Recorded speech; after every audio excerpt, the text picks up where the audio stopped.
Assalamualaikum, saya Sri Wulan. Kali ini saya akan membahas tentang materi kelas 8 bab 4, mengenai kedatangan bangsa Eropa dan perlawanan bangsa Indonesia. Kali ini saya akan membagi video dalam dua part. Part 1, kedatangan bangsa Eropa.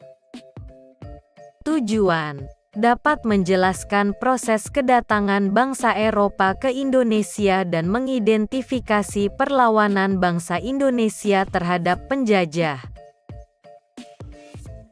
Kedatangan bangsa Eropa dan perlawanan bangsa Indonesia. Latar belakang kedatangan bangsa Eropa ke Indonesia. Bangsa Eropa datang ke Indonesia karena dua hal, yaitu daya tarik Indonesia bagi bangsa Barat dan motivasi 3G. Gold, Gospel, Glory.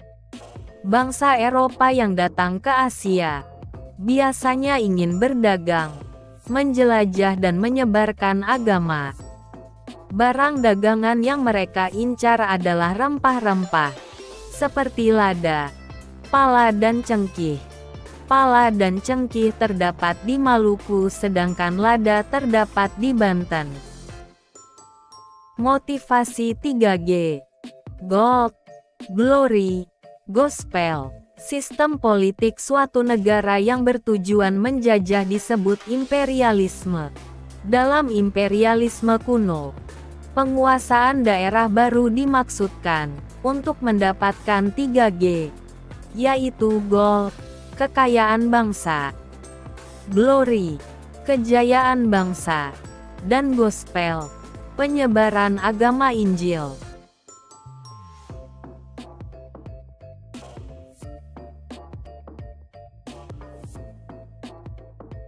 Kedatangan bangsa Eropa ke Indonesia.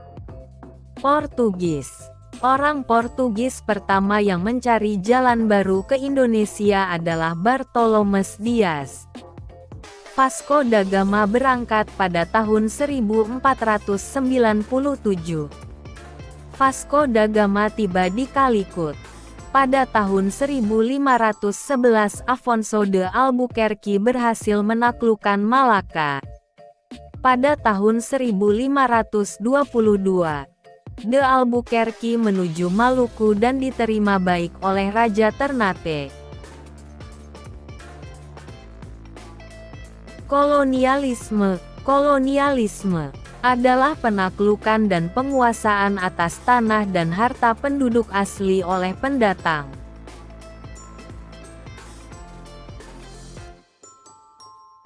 Bangsa Spanyol. Pelopor pertama adalah Christopher Columbus, orang Italia yang berlayar atas nama Kerajaan Spanyol.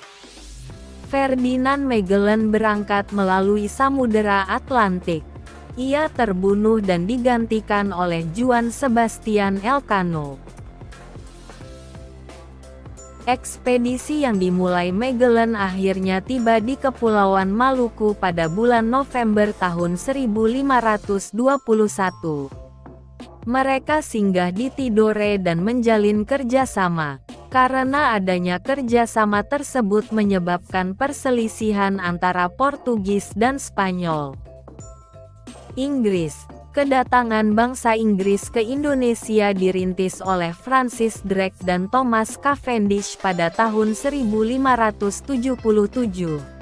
Francis Drake berlayar ke Indonesia. Ia singgah di ekspedisi berhasil pulang kembali ke Inggris membawa lada.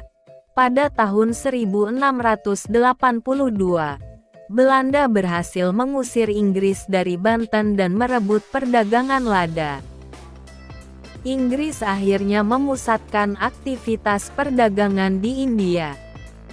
Belanda. 1595 Cornelis de Houtman menyusuri pantai barat Afrika sampai ke Tanjung Harapan Baik. Selanjutnya mengarungi Samudra Hindia dan masuk ke Indonesia melalui Selat Sunda. Lalu tiba di Banten pada tahun 1596 dengan membawa lada. Piausi memiliki kekuasaan seperti suatu negara. Mereka dapat bertindak bebas tanpa harus konsultasi lebih dahulu dengan pemerintah Belanda sebagai negeri induk. Kekuasaan VOC di Indonesia bertahan kurang lebih 1 abad. Pada tanggal 31 Desember tahun 1799, VOC mengalami masa kemunduran. Kemunduran tersebut diakibatkan korupsi dan pencurian yang dilakukan pegawai VOC, maraknya perdagangan gelap di jalur monopoli VOC, besarnya anggaran belanja VOC tak sebanding dengan pemasukannya, gencarnya persaingan dengan negara Perancis dan Inggris. Terima kasih karena sudah menonton. Dukungan kalian sangat membantu untuk mengembangkan channel ini.